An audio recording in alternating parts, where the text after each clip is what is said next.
Bismillahirrahmanirrahim. Bismillahirrahmanirrahim. Assalamualaikum warahmatullahi wabarakatuh. Alhamdulillahi rabbil alamin. Wa usalli wa usallim ala nabiyyina wa habibina Muhammadin wa ala alihi wa sahbihi ajma'in. Amma ba'du. Para ustadz yang kami hormati dan santri sekalian yang kami cintai, pada kesempatan kali ini kita masih melanjutkan membahas biografi dari Al-Imam Al-Bukhari rahimahullah ta'ala. Pada pertemuan kali ini kita akan membahas sifat dari Al-Imam Al-Bukhari rahimahullah ta'ala. Al-Imam Al-Bukhari, di samping beliau dikenal dengan ahli ibadah, dikenal dengan ahli ilmu, dikenal dengan akhlaknya yang mulia, di antara sifat yang menonjol dari Imam Bukhari, beliau adalah orang yang warok. Beliau adalah orang yang sangat hati-hati. Disebutkan oleh Abdullah ibn Muhammad As-Sayarifi, beliau mengatakan, kuntu inda Muhammad ibn Ismail fi mansilihi.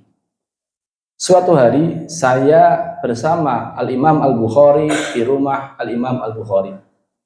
Faja'athu jariyatuhu wa aradat dukhulal manzil. Kemudian datanglah budaknya yang ingin masuk ke rumah. Fa'atharat ala mihbarah baina yadayhi. Ternyata ketika dia jalan menyebabkan tinta milik Imam Bukhari jatuh. Faqala laha kaifa tamshi. Kemudian Imam Bukhari bertanya, kamu ini jalannya bagaimana? Kata budaknya, idza lam yakun tariq kaifa amshi. Kalau tidak ada jalan, bagaimana saya jalan? Fabasata yadaihi. Imam Bukhari membentangkan kedua tangannya, wa qala idhabi faqad amani. A'taqtuki. Pergilah kamu, saya telah memerdekakanmu. Qila lahu ya Aba Abdillah, aqdabatka. Wahai Imam Bukhari, dia telah membuat kamu marah. Beliau menjawab, faqad ardaitu nafsi bima fa'altu. Yang penting saya telah membuat diriku ridho dengan apa yang saya perbuat.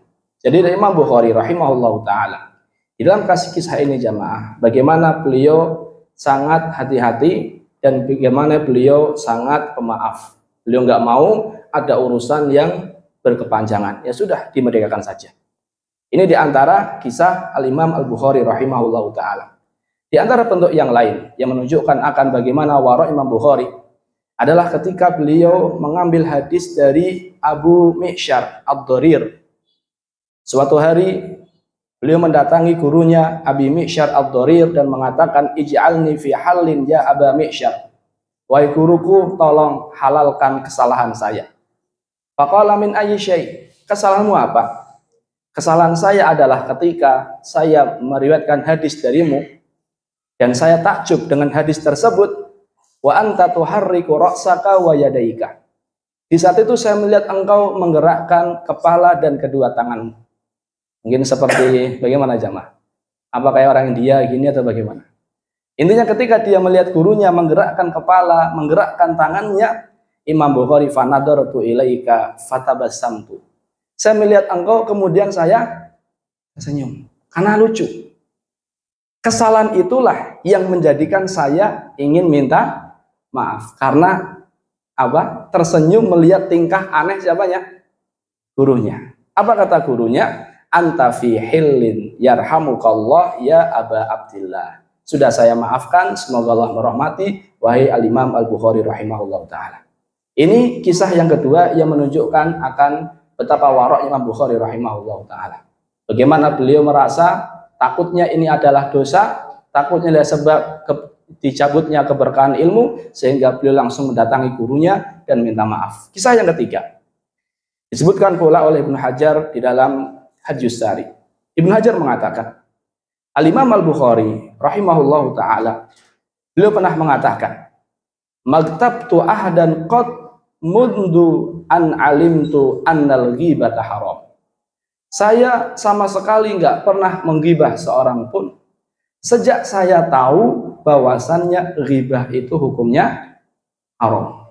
Jadi sejak tahu bahwasannya ghibah itu tidak boleh, sejak itu Imam Bukhari rahimahullahu taala nggak pernah ghibah. Sejak kapan kita tahu ghibah haram? Dari dulu. Tapi hari-hari kita penuh dengan ghibah. Bagaimana Imam Bukhari rahimahullahu taala begitu hati-hati. Bahkan kalau seandainya kita melihat jamaah, bagaimana penilaian Al-Imam Al-Bukhari terhadap rawi, itu beliau sangat hati-hati. Beliau bukan termasuk al-mutasyaddidun yang menggunakan lafaz-lafaz yang tegas ketika menghukumi rawi dengan kadzab atau akdzabun nas atau ruknul kadzib atau dengan fasik atau dengan lakop-lakop buruk lainnya. Tapi kalau Imam Al-Bukhari rahimahullahu taala, beliau menggunakan bahasa yang lembut. Beliau mengatakan sakatu anhu, para ulama tidak mengambil hadis darinya. Fihi nazar, ada catatan orang ini. Taroku, para ulama meninggalkannya, tidak mengambil hadis dari dia.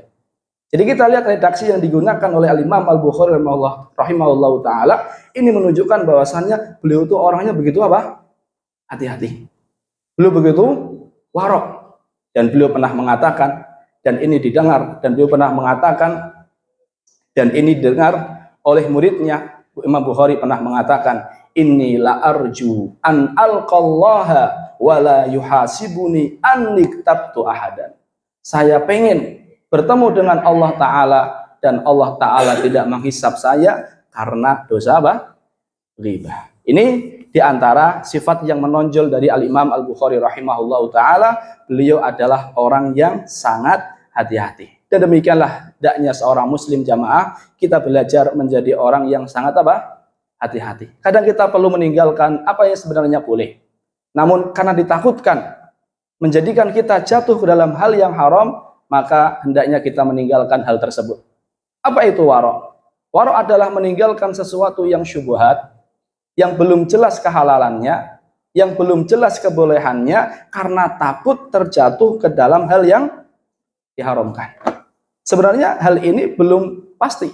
Halal atau tidaknya belum pasti. Boleh atau tidaknya belum pasti. Karena belum pasti kita tinggalkan. Karena di situ ada kemungkinan bahwasanya hal tersebut adalah hal yang apa? Hal yang haram. Al-Imam Abu Hurairah radhiyallahu taala anhu meriwayatkan sebuah hadis dari Nabi Shallallahu alaihi wasallam. Nabi pernah menceritakan bahwasanya dahulu ada dua orang, penjual dan pembeli, yang menunjukkan bagaimana waroknya mereka berdua. Pembeli membeli dari penjual sebidang tanah. Setelah dibeli tanah tersebut, ternyata setelah digali, di dalamnya ada jurrah fiha dhahabun. Ada sebuah kantong, ada sebuah tempat, di dalamnya ada apanya? Ada emasnya. Kemudian pembelinya mengatakan, khud dhahabaka minni inna mashtaraitu minkal ardo. Ambil ini emas, ini ambil emas kamu, saya itu hanya beli apanya? Tanahnya. Apa kata penjualnya? Kata penjual, saya menjual tanah dan beserta isinya. Jadi mau tanah itu yang tumbuh ke atas atau yang tersimpan di bawah, itu semuanya sudah saya jual. Jadi penjualnya nggak mau ngambil, pembeli juga nggak mau ngambil. Kalau kita bagaimana? Perayaan. Kalau kita yang beli, apa kita mau ngabarkan? Enggak. Cari fatwa yang menghalalkan. Naudzubillah. Jadi beliau sangat hati-hati. Mereka berdua ini sangat hati-hati. Kemudian mereka berdua datang kepada orang yang menjadi hakim di antara mereka berdua, memberikan apa? Keputusan, sehingga hakim tersebut mengatakan, alakumal waladan. Kalian berdua punya anak enggak? Salah satu mengatakan, saya punya gulam, saya punya anak laki-laki. Yang lain mengatakan, saya punya jariyah, saya punya anak perempuan. Sudah, kalau begitu, kata hakim tersebut, nikahkanlah anakmu dengan anak dia. Jadikan emas ini sebagai nafkah dan bersedekahlah dengan emas tersebut. Luar biasa. Tapi bukan nikahnya yang kita bahas. Yang kita bahas adalah bagaimana waroknya pembeli dan penjual. Bagaimana pemberi dan penjual butuh warok. Dan inilah sifat seorang muslim jamaah. Rasulullah Shallallahu Alaihi Wasallam pernah pulang ke rumah, kemudian mendapati tamroh sakitoh mulkoh, beliau mendapati ada kurma yang terjatuh. Ketika beliau pengen makan, beliau nggak jadi makan. Kenapa? Takut kalau seandainya kurma tersebut adalah kurma sedekah. Padahal pasti nggak kurma ini sedekah? Belum pasti. Pasti nggak kurma ini bukan sedekah? Belum pasti. Karena ada sedikit syubhat saja ditinggalkan sama Nabi Shallallahu Alaihi Wasallam. Rasulullah SAW bersabda, kun wari'an takun min a'badin nas. Jadilah engkau yang hati-hati, engkau akan menjadi ahli ibadah yang spesial. Barangkali hanya ini yang bisa saya sampaikan. Terima kasih atas perhatiannya. Subhanakallahumma bihamdika asyhadu an la ilaha illa anta astaghfiruka wa atubu ilaik. Assalamualaikum warahmatullahi wabarakatuh.